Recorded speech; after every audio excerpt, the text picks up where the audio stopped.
Europe 1, La France bouge.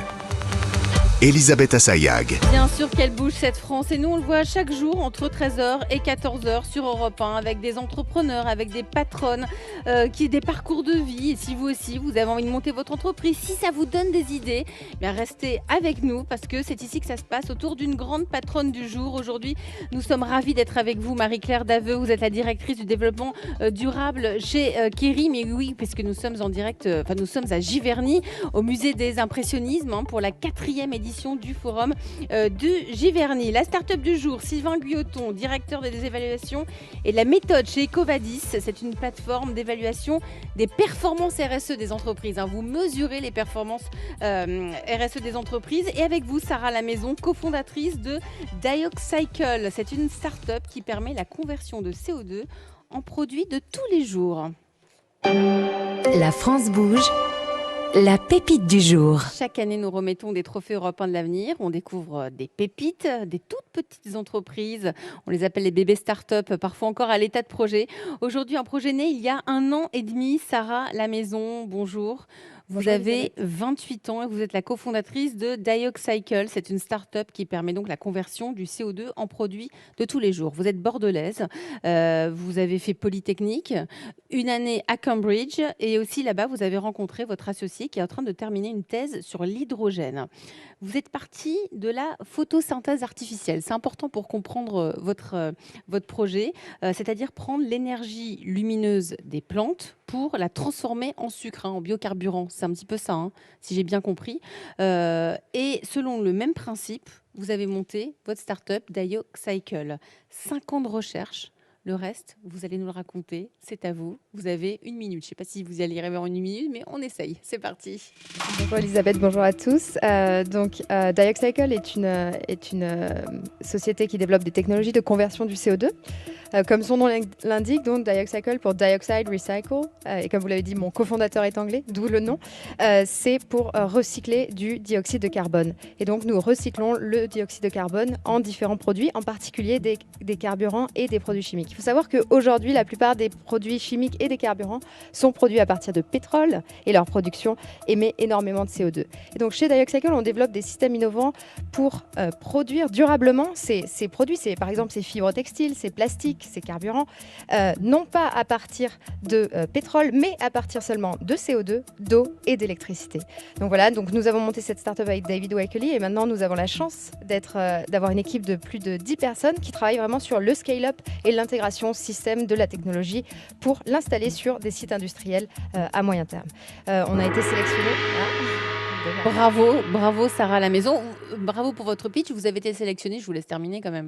On a été sélectionnés par le programme Breakthrough Energy Fellows de Bill Gates pour des solutions innovantes qui ont le potentiel de réduire plus de 500 millions de tonnes de CO2 par an à horizon 2050.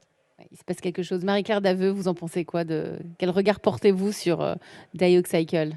Moi, je suis très impressionnée plus globalement du nombre de start-up et de jeunes entrepreneurs qui se lancent vraiment en conciliant en fait l'aspect business et prise en compte en fait des enjeux de la planète.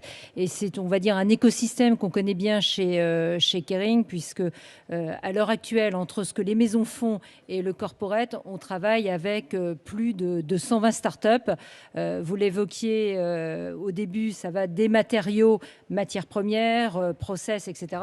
Et moi, je serais ravie, vous parliez de textile, pour être tout à fait transparente, on ne se connaissait pas avant l'émission, mais qu'on puisse échanger et de voir s'il n'y a pas quelque chose à construire ensemble. Plaisir. On a besoin, quand on a un grand groupe comme Kering, de se nourrir de ces startups. Le déclic vient de ces nouvelles générations. Le déclic sur les thématiques de développement durable et de trouver des solutions, on l'évoquait tout à l'heure, il faut passer en fait du diagnostic à la mise en œuvre opérationnelle. Il vient des jeunes générations, bien évidemment, mais il vient plus largement de tous ceux qui ont compris que l'innovation, c'est aussi au cœur des politiques de développement durable. Et donc, c'est pour ça que nous, on essaye d'avoir de la fertilisation croisée avec à la fois les startups, les universités. On a plein plein de partenariats avec des universités. J'ai bien aimé l'expression la fertilisation croisée. Donc, que ça soit l'Institut français de la mode, que ça soit Partson, que ça soit la Bocconi, que ça soit Tsinghua. Vous nourrissez des uns des autres. Un grand se groupe nourrit comme vous des a uns. besoin de ces pépites. Je vous présente Nathalie Carré, qui est en charge de l'entrepreneuriat à la Chambre de commerce et d'industrie, qui chaque jour étudie ces fameuses bébés start-up. Bonjour Nathalie. Bonjour Elisabeth, bonjour tout le monde. Alors Nathalie, donc vous avez étudié le projet Dioxcycle, puisque la création officielle date de janvier 2021 à peine. Quelles sont les forces et les faiblesses selon vous, Nathalie ? Mais déjà, par rapport à d'autres solutions, la vôtre permet d'obtenir plusieurs composés en une seule étape. On peut citer le monoxyde de carbone, par exemple, qui est utilisé comme carburant ou dans l'industrie chimique, du méthane, utilisé comme combustible, l'acide formique, utilisé notamment dans l'industrie du cuir, bref, ça ouvre un nombre important de débouchés et donc de clients pour l'utilisation du CO2 que vous avez capturé et transformé. Puis on en est là en 2021 à 36,3 milliards de tonnes de CO2 produits dans le monde, mais 418 millions a priori en France. Donc la France est un petit terrain de jeu, j'ai envie de dire. Et votre parcours international, vous et votre associé, vous seront donc très utiles pour aller conquérir les autres marchés. Donc ça, c'est pour les points positifs. Il y a des points améliorés. Bon, il n'y en a pas beaucoup, je crois, aujourd'hui, mais quelques remarques, notamment sur les aspects marketing du projet, parce qu'en termes de compétences techniques, ça... Là, je ne vais pas m'aventurer. On va laisser Sarah s'en occuper. Voilà. On est d'accord. Donc, d'abord, en fait, il faut juste quelques minutes quand même sur le web pour lire qu'on ne sait actuellement transformer que quelques milligrammes de CO2 par heure, ce qui évidemment ne suffit pas du tout pour passer en mode industriel et qu'il y a d'autres acteurs à l'étranger, mais que tout ça est balbutiant. Donc, ne négligez pas les explications sur votre site. Vous avez un schéma qui explique la théorie, on capte d'un côté, on approvisionne de l'autre, mais on n'a pas le comment. En combien de temps? Que se passe-t-il si l'industrie crache 5 fois plus de CO2 en une heure que vous ne pouvez le transformer? Comment vous stockez les composés obtenus pour les acheminer vers les autres industries qui pourraient les utiliser si vous ne pouvez pas les utiliser dans l'industrie dans laquelle vous captez? Comme d'autres acteurs proposent de capter le CO2 pour le transformer, en quoi votre solution est différente, plus efficace, moins chère? Est-ce que ça modifie les process de fabrication? Est-ce que les équipes de production doivent être formées à quelque chose? Quelle superficie de terrain ça occupe? Bref, n'hésitez pas à enrichir votre site en créant du contenu. Bah oui, parce que sinon on a l'impression que c'est pas encore opérationnel et que ça reste encore un concept. Or, il faut déjà attirer des premiers partenaires. Bon, alors, finalement, dans le même ordre d'idées, il faudrait commencer par quoi, Nathalie? Il y a aussi, j'ai lu qu'il y avait aussi un sujet électricité. J'ai lu que pour traiter 1 kg de CO2, il faut consommer 4 à 7 kWh d'électricité, en fonction des performances des électrolyseurs. Alors, vu les soucis actuels qui risquent de durer quand même un petit peu, avec la multiplication de l'usage de l'électricité, il faudrait pas que votre solution règle un problème tout en créant un autre problème. Donc là aussi, des éclaircissements et le web est quand même une bonne solution. Et puis, il y a aussi toute la partie stratégie commerciale que vous souhaitiez évoquer à Sarah, Nathalie. Oui, parce que les entreprises les plus émettrices de CO2 sont, sans surprise, les industries pétrolières, grandes entreprises mondiales, pas faciles à approcher, avec souvent des cycles de décision longs. Alors, quelle est votre stratégie commerciale? Est-ce que ça serait démarrer dans une zone d'activité rurale, peut-être moins rentable, mais plus facile à approcher, parce que vous pourriez avoir les émetteurs de CO2 à côté des utilisateurs des composés transformés, ou viser des ETI ou des grandes entreprises? Alors, avec quelle entreprise vous voulez faire vos premiers pas? Quelle entreprise va devenir votre parrain intentionné pour votre projet? Là aussi, n'hésitez pas à l'annoncer, car les collectivités, par exemple, cherchent des solutions à implanter sur leur territoire. Elles peuvent peut-être vous aider à trouver vos premières entreprises, votre premier bêta-testeur. Vous en pensez quoi? Enfin, Oui, allez-y, Nathalie. Par rapport à comment doit-elle mettre toutes les chances de son côté? C'est ça, c'est complètement ça. C'est complètement ça, puisqu'il y a besoin maintenant de passer en mode industriel et tester. Donc le dernier point, c'est qui va payer quoi? La taxe carbone, elle reste à un prix modéré pour le moment. C'est beaucoup plus élevé dans certains pays. Donc votre solution sera-t-elle assez attractive financièrement pour qu'elle soit préférée au fait de payer la taxe carbone? Et oui, et au-delà des considérations RSE, les finances quand même, ça peut être un frein ou un levier. Alors voilà, le côté technologique de la solution avance, mais ça suffit pas pour vendre. Donc mettez vraiment toutes les chances de votre côté avec une stratégie commerciale adaptée. Pour bien vendre. Vous en pensez quoi, Sarah? Merci, Nathalie Carré. Merci beaucoup Nathalie. Je suis d'accord. Déjà on n'est pas très bon en marketing, ça c'est vrai. On va travailler dessus. On sait. Attendez, hein, ça date de janvier 2021. Hein, on prend le temps. Déjà, quand on a la technologie, j'imagine qu'on a fait une bonne partie du travail. Effectivement, c'est un peu la stratégie qu'on a adoptée, surtout dans le monde de la climate tech. Enfin, il y a eu il y a eu une bulle dans la clean tech dans le passé, justement parce qu'il y a eu énormément aussi d'annonces, enfin, beaucoup de choses, et puis le cadre réglementaire n'était pas au rendez-vous. Aujourd'hui, le cadre réglementaire est au rendez-vous, mais il faut aussi faire attention à ce qu'on dit pour promettre moins et délivrer plus. Et donc, ça a été notre stratégie depuis le début. Et donc, en janvier dernier, on a délivré une première preuve de concept. À qui? Enfin, dans notre labo, on a démontré. Ah, vous avez démontré, je pensais que c'était avec un exactement. client. Non, pardon. On a démontré la capacité de convertir 10 kg de CO2 par jour dans un seul stack. Donc, on est loin des milligrammes. On a fait, du coup, par rapport à ça, un fois 10 000 si on est par rapport à l'académique, par rapport aux quantités que vous mentionniez. Donc, c'était effectivement quelque chose de gigantesque en termes d'efforts, puisqu'on a développé la technologie de bout en bout, l'ensemble de ces composants, parce qu'on a une approche très holistique de cette technologie, car on pense vraiment que justement l'efficacité énergétique qui est la clé. Hein. Vous aviez tout à fait raison en mentionnant, Nathalie, que le prix de l'électricité est notre principal driver du coût de notre solution, et donc il faut délivrer la solution la plus efficace énergétiquement parlant. Si on prend un exemple pour qu'on comprenne bien, il y avait l'exemple de Lafarge, c'est ça? Sur leur site, vous pouvez installer des conteneurs en fonction de la taille de leurs émissions, c'est ça? Et vous pouvez intervenir là-dessus? Alors, enfin, Lafarge est un exemple. Un C'est exemple. pas notre Non, c'est partenaire, pas- oui. oui, oui. Non, mais Oui, bien sûr. Donc, pour qu'on oui, comprenne bien. tout à fait. Le ciment représente entre 7 et 10% des émissions mondiales de CO2, si je ne me trompe pas. Donc, effectivement, c'est une des cibles principales de ce genre de technologie.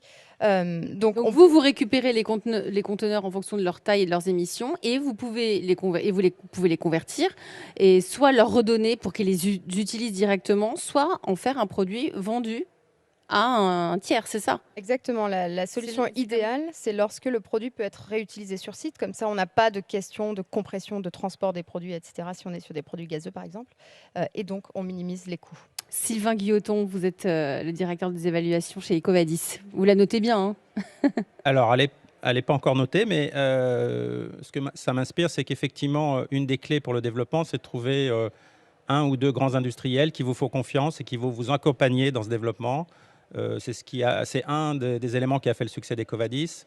Alors, il se trouve que nous, on travaille avec les 20 plus grandes entreprises de la chimie mondiale. Donc, moi, je propose à Sarah de venir chez Ecovadis un jour et de présenter son entreprise à ces 20 grands de la chimie, parce que peut-être qu'il y en a un qui va être intéressé et qui va vouloir aller plus loin avec vous. Rendez-vous pris donc avec Ecovadis, Sarah, et avec Marie-Claire Daveux pour Kering. Hein. Voilà, exactement. et on commence par Kering et ensuite on va à Ecovadis. Je plaisante. Comme ça, vous serez encore mieux noté. Sarah? Le luxe est une meilleure niche pour avoir des premiums, des premiums prix. On vous laisse échanger les cartes après, Merci. après l'émission. Marie-Claire Daveux, de nombreuses entreprises dans le textile, notamment, se lancent dans la seconde main. Est-ce que ça fait partie des solutions? Alors, quand on parle d'une offre circulaire, la seconde main rentre tout à fait dans la stratégie. Chez Kering, nous avons été pionniers puisque nous avons investi dans une start-up qui n'est plus non plus une start-up, qui s'appelle Vestiaire Collective. Et on considère que c'est vraiment un business model où développement durable, tant dans sa partie environnementale que dans sa partie sociale, fonctionne bien avec la performance financière. Donc, d'autant plus pour le luxe. On l'évoquait, matières premières de qualité, c'est fait pour durer, mais vraiment dans le côté temps. Et puis ça permet aussi, d'un point de vue social, d'offrir des produits de très grande qualité à des clients qui n'auraient pas forcément les moyens de s'acheter le produit prix boutique, et aussi de rendre accessible le luxe aux jeunes générations qui peuvent ainsi découvrir la qualité. Donc nous, on y croit. Vous évoquez, Marie-Claire Daveux, les jeunes générations. Vous êtes un peu bousculée quand même par ces plus jeunes pour qui les questions d'environnement sont au centre de leurs préoccupations. C'est aussi pour cela que, j'allais dire, vous accélérez, ça a commencé en 2005, mais finalement, même quand vous recrutez aujourd'hui, les préoccupations sont basées là-dessus.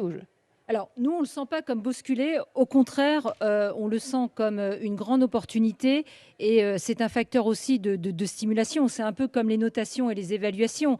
D'avoir à la fois une tierce partie, d'avoir les consommateurs, et notamment les Gen Z et les millénials, qui demandent que fait l'entreprise, que font les marques. C'est un facteur plutôt de stimulation. Et ce qui est vrai, c'est que cette jeune génération est extrêmement attentive au changement en fait, climatique, protection de la biodiversité, l'ensemble des sujets. Et ça nous amène surtout à être encore plus transparent, donner encore plus d'explications et aussi de construire un dialogue avec ces jeunes générations. D'ailleurs, vous n'avez aucun problème de recrutement. Alors, honnêtement, aucun problème de recrutement. Voilà. Et je vais en restant tout à fait humble, quand on pense équipe de développement durable au sein de Kering, aujourd'hui, il y a plus de 50 personnes qui sont dédiées à temps plein sur ces sujets-là. J'ai la chance de recevoir de nombreux CV, plus brillants les uns que les autres, et de l'ensemble de la planète, puisqu'on est un groupe mondial. Et donc, c'est aussi important d'intégrer les différents lieux géographiques pour décliner de manière opérationnelle. Et juste un point, Elisabeth, vous parliez des employés. Quand j'en discute avec l'équipe ressources humaines au sein de Kering, aujourd'hui, pour recruter les meilleurs talents et garder en fait les meilleurs de la jeune génération, il n'y en a pas un qui arrive à un entretien ou une sans poser la question que fait Kering, quel est son engagement, etc., etc. Donc c'est vraiment un facteur de différenciation. Donc vous avez tout compris. Kering, c'est un groupe mondial. Bah, si, par rapport à nous. Merci, Non, mais merci. toute la journée, on nous dit on a du mal, il y a des pénuries, on n'arrive pas à recruter.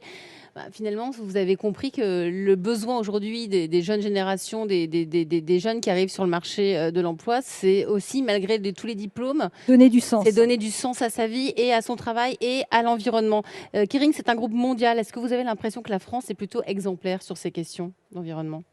Je pense que la France et l'Europe a été fer de lance d'un certain nombre de politiques environnementales.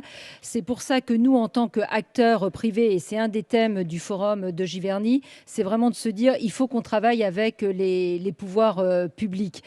Quand on pense en fait gaz à effet de serre, on est sur la notion de bien public mondial, et donc quel que soit l'endroit où les gaz à effet de serre sont émis, ça a un impact sur la planète. Donc c'est pour ça que nous, on considère que dans toutes nos implantations géographiques, on doit essayer de travailler avec les pouvoirs publics, on doit essayer de travailler avec les autres acteurs privés pour mettre les bonnes pratiques. D'où la création du Fashion Pact avec le G7 et sous l'impulsion du président Macron, qui réunit aujourd'hui plus de 250 marques, d'Hermès à Adidas en passant par Nike, etc., justement pour mettre en place de bonnes pratiques. Vous restez avec moi tous les trois. On va boucler l'émission du jour avec la belle histoire d'une entreprise française, l'histoire d'AXA, assurance qui existe depuis 1816. Pour tout commence en Normandie.